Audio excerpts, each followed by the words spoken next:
அப்போ இப்பேற்பட்ட நபர்கள், இப்பேற்பட்ட ஆட்கள், இப்பேற்பட்ட சில நம்ம கூட இருந்துட்டு கூடக்கூடிய ட்ராவல் பண்ணக்கூடிய ஆட்கள்கிட்ட எப்படி இருக்கணும் அப்படின்னு கேட்டிங்கன்னா ரொம்பவுமே கவனமாக இருக்கணும்.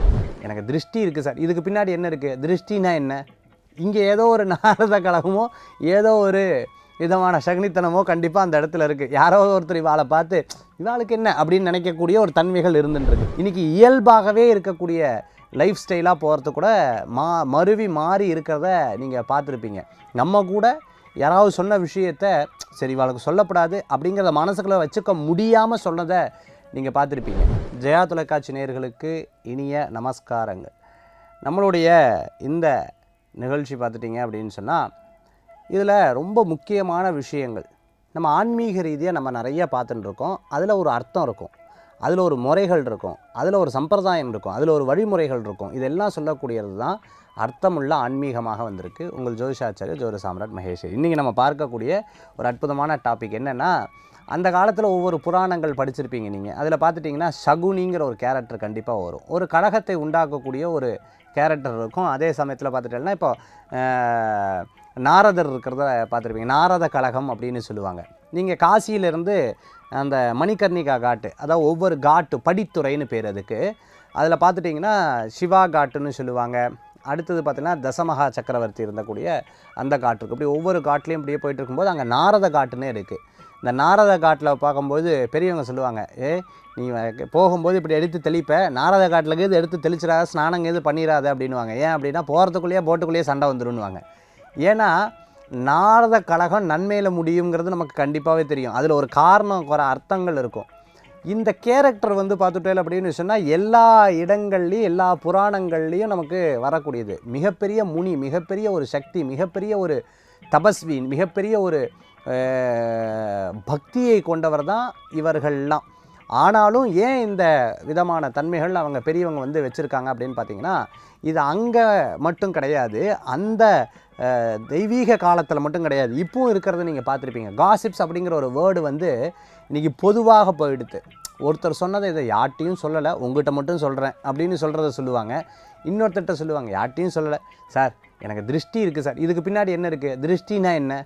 இங்கே ஏதோ ஒரு நாரத கலகமோ ஏதோ ஒரு விதமான சகுனித்தனமோ கண்டிப்பாக அந்த இடத்துல இருக்குது. யாரோ ஒருத்தர் இவாளை பார்த்து இவாளுக்கு என்ன அப்படின்னு நினைக்கக்கூடிய ஒரு தன்மைகள் இருந்துருக்கு. பாருங்கள், இது எல்லா இடங்கள்லேயும் பிளேஸ் ஆகக்கூடிய ஒரு ஒரு ஒரு இதுதான். இப்போவும் சரி, தொழில் ரீதியாக இருக்கிறத நீங்கள் பார்த்துருப்பீங்க, உங்கள் குடும்பத்தில் இருக்கிறத நீங்கள் பார்த்துருப்பீங்க, கூட இருக்கக்கூடிய நண்பர்கள் இருக்கிறத பார்த்துருப்பீங்க.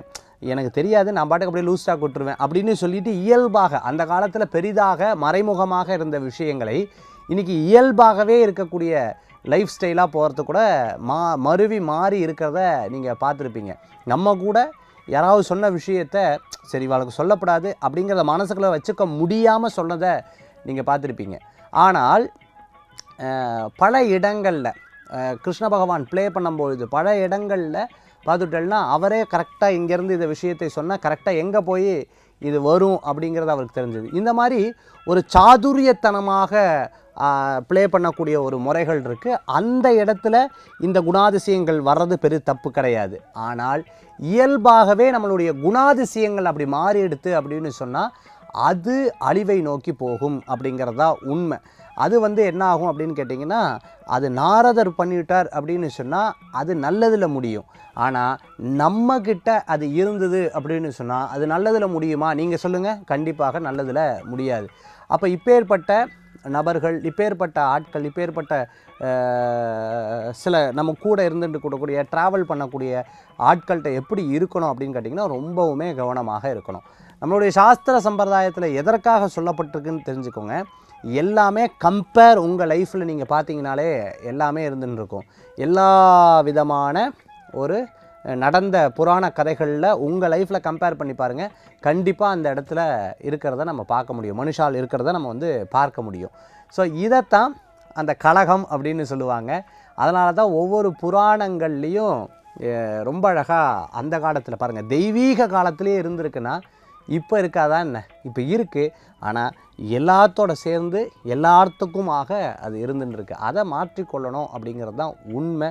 ஸோ அப்படி இருக்கக்கூடிய நபர்கள்ட்ட தள்ளி இருக்கிறதும் நல்லது தான். மீண்டும் சந்திப்போம். வேல்வேல் முருகா. வெற்றிவேல் முருகனுக்கு அரகரோகம். உங்கள் ஜோதிஷாச்சாரிய ஜோதிட சாம்ராட் மகேஷ் ஐயர்.